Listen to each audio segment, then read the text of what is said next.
The police burst into my home with urgent news. We've transported a child found in a car registered under your name. You're under arrest. Shocked by their sudden arrival, I struggled to comprehend. What? I don't have a child, I blurted out in confusion. The officer appeared equally bewildered, explaining they had identified the car's owner through the license plate. My name was on record. Could this be some terrible misunderstanding? Frantic with worry, I rushed to the hospital where the child had been taken. There, a 5-year-old boy lay on an emergency bed, his face flushed and marked with distress. Yet despite his condition, a surge of recognition and concern washed over me at the sight of his familiar features. From that moment, my life took an unexpected turn with this child at its heart. My name is Emily, aged 33, working from home. I met my husband Michael in college where we bonded over shared interests in a club, eventually marrying after graduation. Despite our decade-long marriage, we struggled with infertility. Despite treatments, my condition made conceiving difficult. Michael, always kind-hearted, reassured me. It's all right, let's focus on being happy together. My in-laws are wonderful people. They never pressured me about having children, especially since my brother-in-law already had a child of his own. However, I couldn't help but feel guilty for my own parents who eagerly awaited grandchildren. Thankfully, living close by, I made sure to visit them often. If only John had a child. I have a younger brother named John, 7 years my junior. Despite our parents treating us equally, John felt overshadowed by my achievements and intelligence. He drifted towards troublesome friends during middle school, rebelling against any comparison to his older sister. By the age of 20, he cut ties with our family, vanishing without a trace. Sometimes I leaf through old photo albums, reminiscing about John toddling after me as a toddler, calling me sis. One day, while working from home, my doorbell incessantly rang. Panicked, I checked the camera feed to see police officers at my doorstep. Abruptly, they announced, "We've brought a child found in a car. You're under arrest." Shocked and speechless, I stammered, "What? I don't have a child." The officer seemed as bewildered as I was. In that moment, my mind raced with unanswered questions. According to the police, a passerby noticed an abandoned car on the road with a child inside, reported it, and the child was rushed to the emergency room by ambulance. When I inquired about the car's location, I was stunned to learn it was parked in front of my parents' house, though they were currently away on a trip. The police traced the car's owner via its license plate, confirming it was registered under my name. However, the person using it was my younger brother, John. I used to lend my car to John, who had recently obtained his license, and he took it when he left home. Since then, the car had remained parked in front of my parents' house, brought out only for necessary inspections and maintenance. Despite my parents' scolding, they maintained the vehicle out of sympathy, believing John might still need it. But who was the child left alone in the car? Rushing to the hospital, I approached the emergency room bed where a small head peeked out from under a blanket, its curly, wavy hair strikingly familiar. My heart raced as memories of John's childhood flashed through my mind. Drawing closer, I saw the face of a boy around 4 or 5 years old, bearing a remarkable resemblance to John. Could it be this child? Before I could finish my thought, a panicked phone call from my mother, still away on her trip, interrupted my thoughts. John called me in a panic, asking me to look after his child. He explained he left the child in the car because we weren't home and it was scorching outside. What should we do? I reassured the distressed mother that the child had already been taken to the hospital and was expected to recover. Relieved, she promised to return soon. Understanding my mother's urgency to return, I pondered about this child who clearly belonged to my brother. Questions raced through my mind. When was he born, and who is his mother? I informed the police he's likely my brother's child, and committed to staying with him. Despite repeated attempts, I couldn't reach my brother on the phone. As I watched the child, his small body seemed to endure so much pain. A nurse approached and handed me his clothes, which were ragged and heavily soiled, with the name Tom on the tag. Seeing his extreme thinness and the condition of his clothes, it was evident Tom had endured a harsh upbringing in impoverished conditions. That evening, my mother returned from her trip and hurried to the hospital. "John," she whispered tearfully, embracing Tom, who bore a striking resemblance to my brother. By the following day, Tom's condition had improved, though he appeared visibly frightened. I gently reassured him, trying not to alarm him further. "How old are you, Tom?" I asked softly. 5 years old, he replied, holding up his hand and counting his fingers. "Wow, you speak so clearly. I remarked, impressed by his articulation. I praised Tom and gently stroked his head, finally coaxing a smile from his pale, thin face. Despite his frail appearance, he seemed to brighten up in response. The doctor informed us of bruises covering his body. I persuaded the police to let us care for Tom until we could reach John, skillfully avoiding an official report. 3 days later, Tom was discharged from the hospital. Unwilling to see him in his worn-out clothes, I bought him new ones which made him look even more charming and bright. As we prepared to leave the hospital, I managed to reach John on the phone amidst a chaotic background noise. How could you leave him in the car under the hot sun? He was taken to the hospital, but he survived, thankfully. I confronted him. He had bruises all over his body. Did you do this? Thomas is clumsy. I was just trying to discipline him, John retorted, his tone devoid of remorse, leaving me speechless. He's only 5 years old. He's slow, can't even remember his letters, no matter how many times I teach him. It's frustrating, so I left him at our parents' place. I was appalled by my brother's harsh treatment of his son. Concerned for Tom's well-being under such parenting, John callously added, I'm in the middle of a casino jackpot right now, before abruptly hanging up.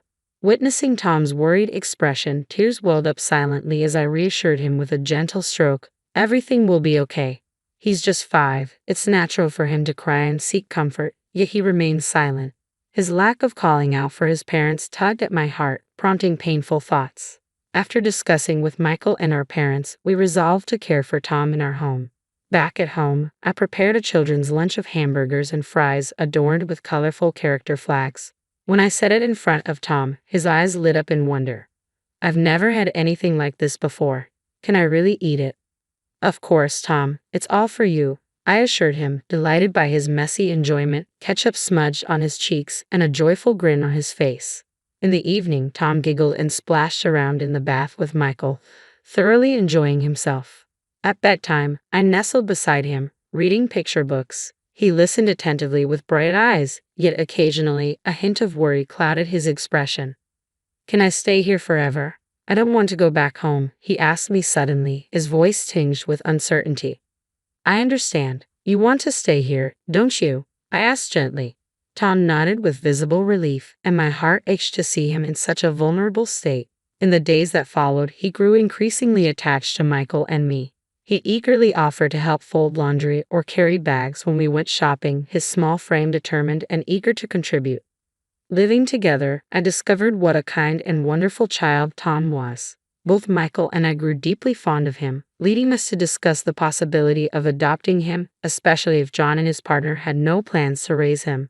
Upon checking with the city office, I learned that Tom's birth had been registered by my brother and his wife, and they were listed on the residence certificate as living with Tom at our parents' house. We began consulting with family court about the next steps. About a month after Tom came to live with us, John and a young woman arrived for a visit. Thanks for taking care of Tom, she greeted us warmly. As soon as Tom saw them, he instinctively sought refuge behind me, clearly uneasy. It was evident he had endured unsettling experiences. My brother, whom I hadn't seen in years, appeared more assertive than before, dressed unkemptly, signaling troubled times. The young woman with him introduced herself as Risa, adorned with multiple ear and nose piercings, exuding a flashy, carefree aura. How did you find out where I live? I questioned, feeling uneasy. Hey sis, Mom, looks like you're living the good life in this nice house, huh? John remarked casually. I need to talk about Tom. Let us in. Reluctantly, I agreed, unable to refuse when Tom's well-being was at stake. According to my brother, he had married Risa shortly after leaving home. They had lived a transit lifestyle, often staying in their car due to lack of stable accommodation.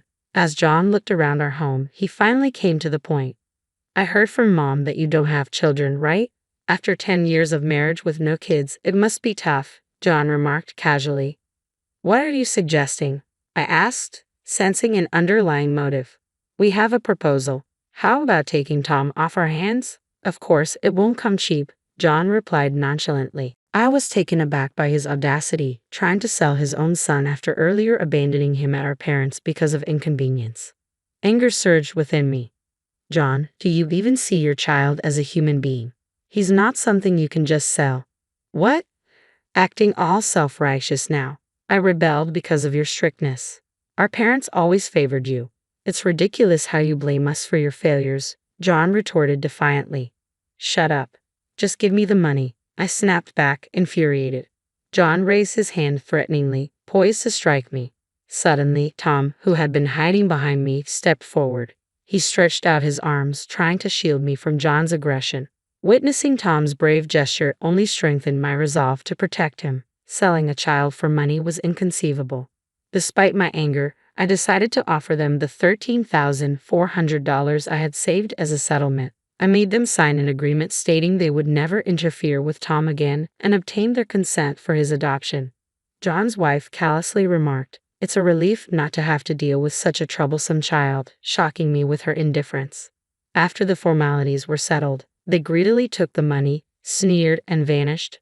From that moment, Tom truly became our son, and we finalized all the necessary legal procedures. The ensuing days overflowed with joy. Tom thrived in health, and our lives as a couple were brimming with smiles and happiness because of him. During this time, we discovered Tom's talents and were eager to nurture them. Yet 15 years later, another unexpected encounter unfolded. Once more, my younger brother and his wife paid us a visit. John sported a scruffy beard, unkempt hair, and appeared much older than his 41 years. His wife, without makeup, wore worn-out clothes and torn plastic sandals. It was evident they had fallen on hard times, living a rough existence. An uneasy feeling settled over me as they appeared unexpectedly, knowing their visit couldn't bode well, especially with my dependable husband Michael away at work that day. "What do you want?" I asked cautiously. "I need some money," John replied bluntly. "Why should I give you money?" I countered, wary of his intentions.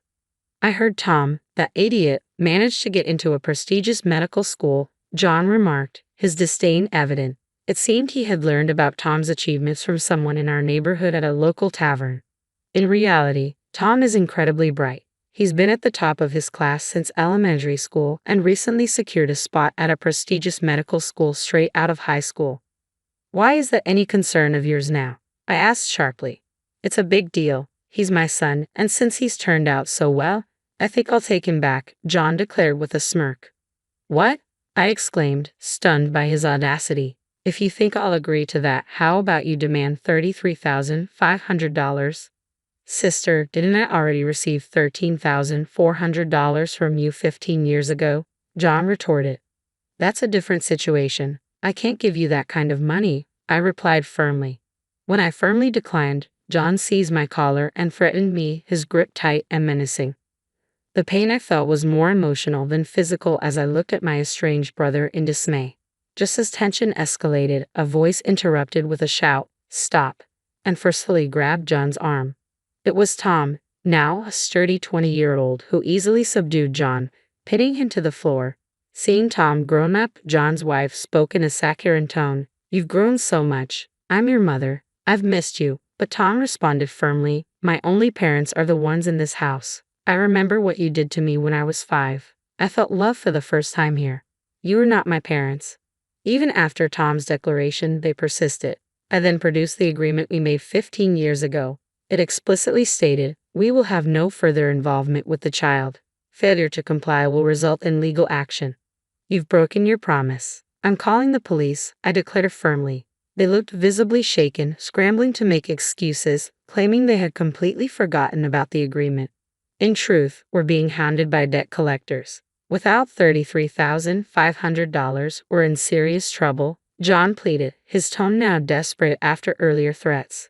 "Don't expect sympathy from me. I can't help you," I responded coldly. "The day you abandoned Tom, you lost any claim to my support. I don't have a brother anymore." "I'm sorry, but no," I replied coldly, refusing to enable his actions any further. As their persistence pushed me to consider involving the police, they reluctantly departed. Later, I learned that the couple had been apprehended for shoplifting and were serving time in jail, their lives evidently in turmoil. Meanwhile, Michael, Tom, and I enjoyed a peaceful and joyful existence together. Tom's aspiration to become a doctor, driven by a desire to alleviate suffering, filled me with immense pride and happiness. Reflecting on our life, Tom's presence had brought laughter and contentment into our days. We looked forward to continuing our happy life together.